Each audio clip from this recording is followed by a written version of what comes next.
ଅର୍ଥନୈତିକ ଦୃଷ୍ଟିକୋଣରୁ ସର୍ବଶ୍ରେଷ୍ଠ 5ଗୋଟି ବିକଶିତ ରାଜ୍ୟ ମଧ୍ୟରେ ସାମିଲ ହେବାକୁ ଆମ ସରକାର ଲକ୍ଷ୍ୟ ଆମେ ରଖିଛନ୍ତି ଏବଂ ଆଜି ମଧ୍ୟ ଆମେ ମଧ୍ୟ ଆମ ରାଜ୍ୟର ଜିଡିପି ଅନ୍ୟ ରାଜ୍ୟ ତୁଳନାରେ ଯଥେଷ୍ଟ ଆଗରେ ଅଛନ୍ତି ଆଉ ଆମେ ଏ କ୍ଷେତ୍ରରେ ମଧ୍ୟ ପ୍ରଥମ ସ୍ଥାନ ଅଧିକାର କରିଛନ୍ତି।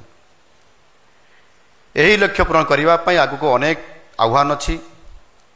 ପ୍ରଥମ ଆହ୍ୱାନଟି ହେଉଛି ଆମ ରାଜ୍ୟର କୃଷି ଭିତ୍ତିକ ଅର୍ଥନୀତିକୁ ନେଇ ଏକ ଲକ୍ଷ୍ୟ ପୂରଣ କରିପାରିବା। ଏହି ଲକ୍ଷ୍ୟକୁ ଆମେ କୃଷିକୁ ନେଇକରି ବା କୃଷି ଅର୍ଥକୁ ନୀତିକୁ ସାମିଲ କରିକରି ଆମେ ଆମର ଏଇ ଯେଉଁ ଭିଜନ 2036ରେ $500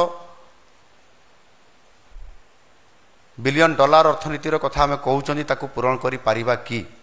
ଇଏ ବହୁତ ବଡ଼ ପ୍ରଶ୍ନ ଅଛି ଆମ ପାଖରେ। ଆଉ ଏହାର ଉତ୍ତରରେ ହୁଏତ ଆପଣମାନେ ସମସ୍ତେ ଜାଣିଥିବେ ଉତ୍ତର ନା ଆସିବ। ସେଥିପାଇଁ ଆମକୁ କ'ଣ କରିବା ପାଇଁ ପଡ଼ିବ ତା ପ୍ରସ୍ତାବ ମଧ୍ୟ ଆପଣମାନେ ଦେବାର ଆବଶ୍ୟକତା ଅଛି। କାରଣ ବର୍ତ୍ତମାନ ରାଜ୍ୟର 60% ଲୋକ କୃଷି ଏବଂ ଆନୁଷାଙ୍ଗିକ କାର୍ଯ୍ୟ ଉପରେ ସେମାନେ ନିୟୋଜିତ ଅଛନ୍ତି। ଆଉ ତା ଭିତରେ ମାଛ ଚାଷ ଗୋ ଏବଂ ପ୍ରାଣୀ ପାଳନରେ ସେମାନେ ନିୟୋଜିତ ଅଛନ୍ତି।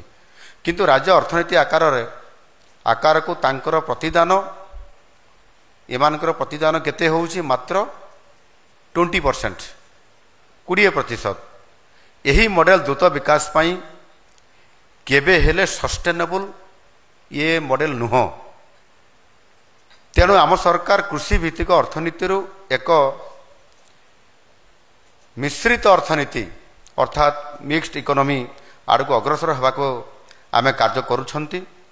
ଆଉ କୃଷି କ୍ଷେତ୍ରରେ ନିୟୋଜିତ ହେଉଥିବା ବଳକା ଶ୍ରମକୁ ଉଦ୍ୟୋଗ ସେବା ରପ୍ତାନି ପରି ଅନ୍ୟ କ୍ଷେତ୍ରରେ ମଧ୍ୟ